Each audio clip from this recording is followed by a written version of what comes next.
The gallery had barely unfolded its notebooks when defense counsel leaned into the mic and asked almost offhand, had Cassie Ventura ever been beneath the property inside the tunnel?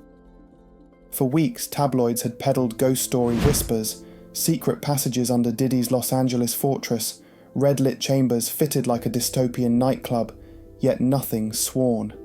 Now, every neck in the room snapped forward, the fluorescent lights seeming to hum louder, and 12 jurors inhaled as one. Ventura, shoulders squared but eyes rimmed with exhaustion, allowed a heartbeat of silence, then delivered the syllable that detonated those whispers into fact. Yes. Gasps fizzled, a pen clattered. The prosecution's objection came a beat too late. The word was already ricocheting off marble walls, turning rumour into record.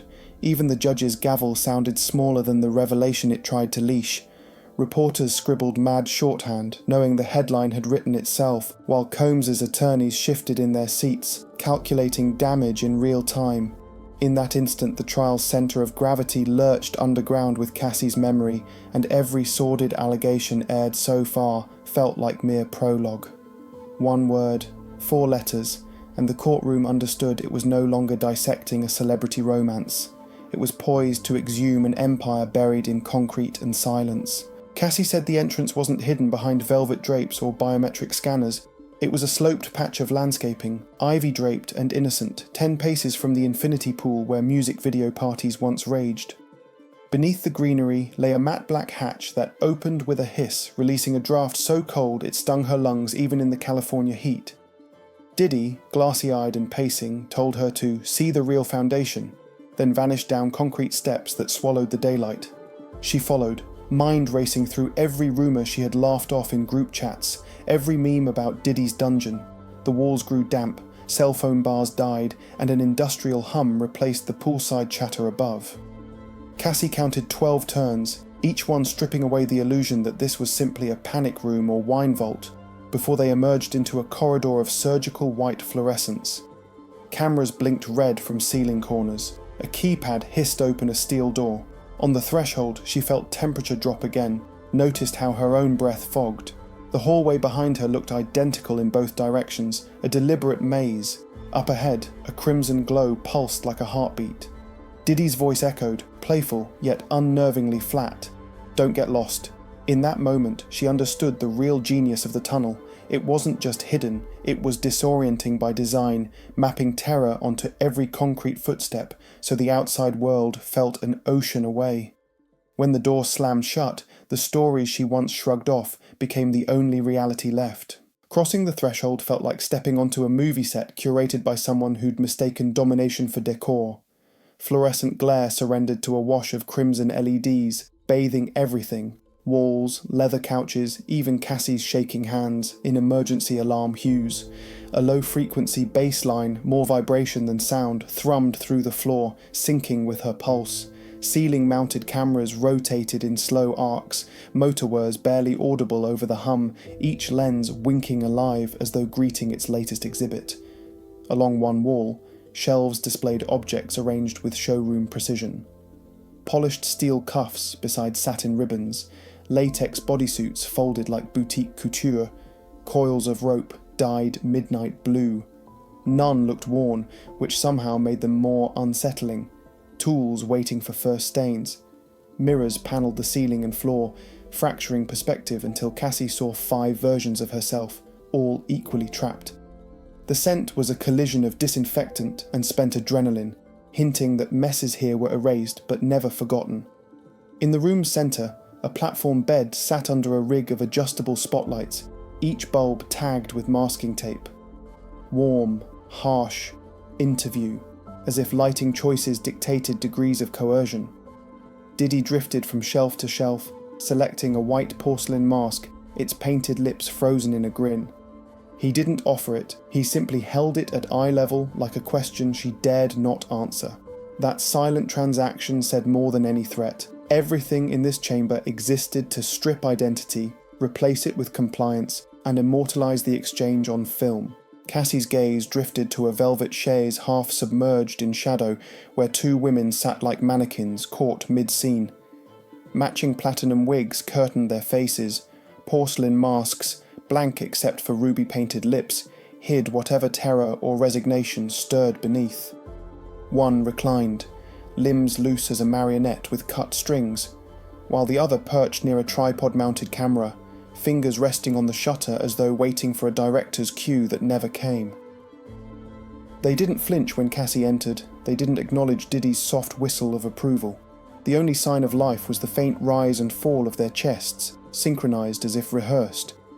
Cassie remembered thinking they looked expensive, like living props rented for a performance nobody upstairs ever had to confront. But then she noticed the tremor in the seated woman's ankle, the way her patent leather heel tapped once, an SOS disguised as nerves. Diddy referred to them breezily as tonight's performers, a word so normal it clanged against the nightmare decor. He didn't introduce names, only roles, and when Cassie opened her mouth to ask a question, he squeezed her shoulder with just enough pressure to warn, "Dialogue is optional." She realized the masks served a dual purpose, erasing identity for the camera and muffling any plea that might break the fantasy. In that red haze, she understood why rumors called these tunnels a graveyard for voices. Here, silence wasn't golden, it was enforced. Whether the women were paid actresses or unwilling captives no longer mattered. The effect was identical. Autonomy clipped, presence converted into ornament, and every second captured for whoever demanded replay.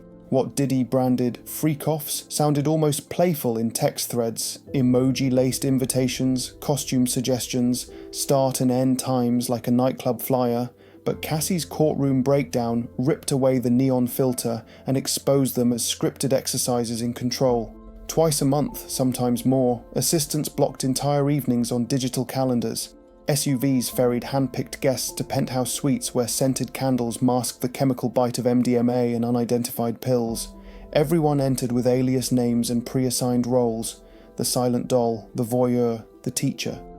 Diddy played ringmaster, reading from a phone screen that doubled as cue sheet and recording device, dictating who touched whom, when to change positions, when to break character for hydration. Those safe words were a luxury he occasionally revoked. Cassie admitted she sometimes agreed, but consent dissolved the moment, the drugs blurred memory, and cameras replaced mirrors. By morning she'd scroll through grainy clips she didn't recall filming, her own voice slurred beyond recognition. Compliance became currency. Obey the script and be rewarded with designer bags, resist and find your phone disabled, your bank card declined, your social circle mysteriously iced out. One text from Diddy, entered into evidence, read, "Game starts at 10 p.m, leave reality at the door." In hindsight, Cassie said the real game was leverage. Every recording a future blackmail chip, every ingested pill a reminder that her body and reputation were assets he owned. The freak-offs weren't merely orgies, they were contracts signed in pharmaceuticals and pixels, with only one party holding the pen.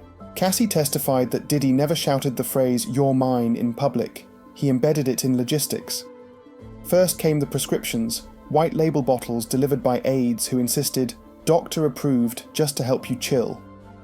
Oxy-branded mornings blurred into Xanax-sedated nights until she couldn't board a flight, sign a contract, or face a camera without the promised vitamins. When she tried to taper, assistants informed her the pharmacy was out, or the house nurse was travelling, an invisible hand turning the relief valve off until she caved. Then came the financial leash. Her appearance fees routed through accounts he managed, a black card she swiped for couture, but that could freeze mid-checkout if a tabloid rumour displeased him. Even friendships became rationed, publicist numbers mysteriously blocked, stylists warned they'd lose A-list access if they worked with her off-grid.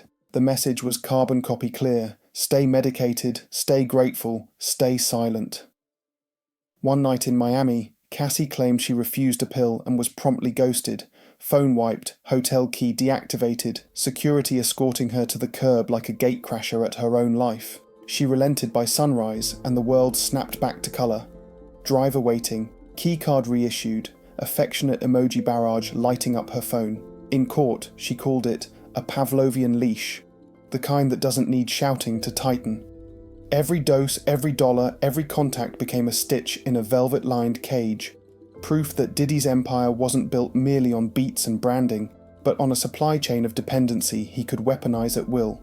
Cassie's red carpet photos glittered with couture, but beneath the hemline were fingerprints that bloomed yellow and violet in places cameras never reached.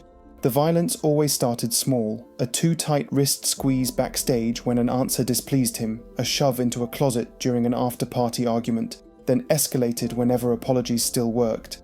She recalled one night in their penthouse when a jealous scroll through her texts ended with a champagne flute hurled inches from her face. The stem shattered and glass carved a crescent above her eyebrow that he later dismissed as a makeup mishap. The jury blinked at the photo of that gash, stitched, swollen, hidden the next day under blunt bangs and designer sunglasses. Another slide showed purpling ribs from a studio altercation over a late verse submission. Yet the story that stilled even the court reporter's clacking keys unravelled under humming air conditioning and Cassie's steady voice, a yacht off Antigua, pastel sunset, guests below deck. Diddy accused her of dead weight, then booted her over the rail with the casual flick of a sneaker. She crashed into black water, lungs jolted by salt and shock, and watched the hull drift until someone finally tossed a life ring with a laugh. Hours later, wrapped in a beach towel and silence, she posed for Instagram stories because the brand demanded tropical bliss.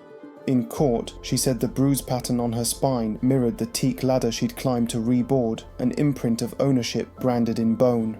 Back in Los Angeles, the pattern sharpened, public adoration at 9, private assault by midnight, contrition before dawn. Cassie described a Grammy night altercation when Diddy, convinced a stylist had made her too available, slammed her against a marble vanity hard enough to spiderweb the mirror. He handed her a Hermes scarf as a tourniquet for the bleeding knuckles and issued a chilling non-apology. Perfection has a price. Even routine studio sessions carried an undercurrent of threat. Engineers learned to mute talkback mics when arguments erupted so screams wouldn't imprint on platinum tracks. In one incident logged by bodyguards, Cassie tried to leave rehearsal after being called ungrateful. Diddy blocked the exit, twisting her arm until it popped. She iced the swelling under a faux fur stole at a brand launch 2 hours later, smiling through painkillers he himself supplied. Yet the most haunting evidence was silent, a montage of red carpet photographs the prosecution projected, each glamour shot cross-referenced with ER timestamps, private doctor invoices, or hotel incident logs within 24 hours of the event. To the jurors, it resembled a flip book where sequined gowns and diamond cuffs camouflaged evolving hematomas. Wrist today, cheek tomorrow, ribcage next week. Cassie's voice lowered to a near whisper as she explained why she never fled for good. He'd break me, then build the stage I needed to dance again, and I danced because the alternative was disappearing entirely. The courtroom realized these bruises weren't random, they were choreography, an invisible costume stitched into the very fabric of her public persona. Her film premiere loomed like a hard-won sunrise, but the night before, Diddy insisted on tradition. A chauffeured SUV diverted from the after-party route and slid into the Intercontinental's private garage, where Cassie's phone was swapped for a room key envelope embossed with a winking emoji. Inside the penthouse, citrus candles fought a chemical tang. Cameras were already tripod steady, lenses capped but eager. 2 women lounged in latex catsuits, a masked dancer stretched by the window, and Diddy paced in silk pajamas, scrolling a colour-coded script. Green lines for Cassie, red for guests, black for his own ad-libs. He offered a pastel pill, just sparkle for tomorrow, then tightened a pearl choker around her neck, calling it costume continuity. The scene unfolded in disjointed flashes she would piece together only later, the dancer's gloved hand guiding her into poses, a camera light burning white halos into her vision, Diddy's voice sliding from coaxing to commanding. At some point the choker doubled as a leash, at another applause erupted, though she never learned why. Time fractured, memory skipped, and when consciousness finally restitched itself, she was alone, sweat-drenched, the pill's aftertaste metallic. A text pinged on her returned phone. "You were amazing. We're immortalized." 9 hours later she stepped onto the red carpet in custom lavender couture, cameras flashing like absolution. Fans saw a radiantly glowing starlet. Beneath the fabric, adhesive bandages shielded rope burns along her collarbone. Every reporter praised her effortless poise, unaware she was still tasting metal between her teeth. Cassie's civil complaint dropped at dawn like an air raid siren, 49 pages that translated whispers into docket numbers and set off a stampede of push alerts. Sponsors who had sipped champagne beside Diddy at Fashion Week spent breakfast scrubbing his face from landing pages. Noon brought a NASDAQ dip for a streaming service mid-negotiation with his label. Within 48 hours, 3 more women filed affidavits echoing tunnel corridors and no safe word nights, each story a fresh crack in a platinum facade. Then came the headline no publicist could spin: federal agents fanning across his Holmby Hills estate in windbreakers, evidence boxes marching out past topiary lions like a pert walk for possessions. Diddy's lawyers framed it as overreach, but the optics were kryptonite. Drones captured a crane hoisting a vault the size of a food truck. Social feeds looped the footage under hashtags Bad Boy Raid and Empire Unraveled. Brand partners fled in domino rhythm. Vodka line on pause. Fashion capsule postponed indefinitely. Reality show reboot reconsidering direction. Each exit statement felt like corporate confession that they, too, had heard the rumours and kept the party going. By week's end, late-night comics who once begged for his cameos were folding the raid into monologue punchlines. TikTok teens stitched past clips of "Can't nobody hold me down" with wry captions, "Apparently the FBI can." The mogul who once controlled every camera angle now watched his legacy edited in real time by millions of strangers, the soundtrack replaced with the clicking of cuffs that hadn't even closed. Yet, in the space of a single courtroom day, Cassie Ventura transformed a decade of rumours into admissible evidence, resetting the stakes from celebrity scandal to historic reckoning. Her yes cracked open the tunnel door, but the cascading details, masked women, freak-off scripts, pills for obedience, bruised flesh beneath couture, blew the hinges clean off, leaving a nation of onlookers peering straight into the machinery of Diddy's power. The result is a cultural Rorschach test. Every fan, brand and collaborator now must decide whether those red-lit chambers represent a one-off excess or a systemic rot they helped bankroll. Federal agents aren't waiting for a verdict.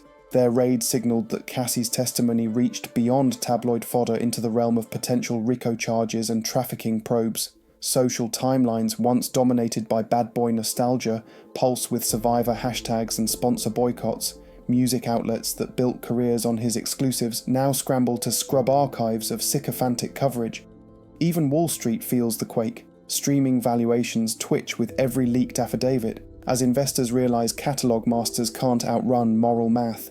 Day 5 didn't merely dent a legacy, it rewired the narrative circuitry that once shielded it, proving no amount of chart toppers can muffle a sworn public record. Whatever verdict the jury returns, one truth is already irreversible. The glossy gates guarding Diddy's empire have been unlatched, their secrets paraded under fluorescent cross-examination, and an audience of millions now stands on the threshold, deciding who they become after seeing what's really inside.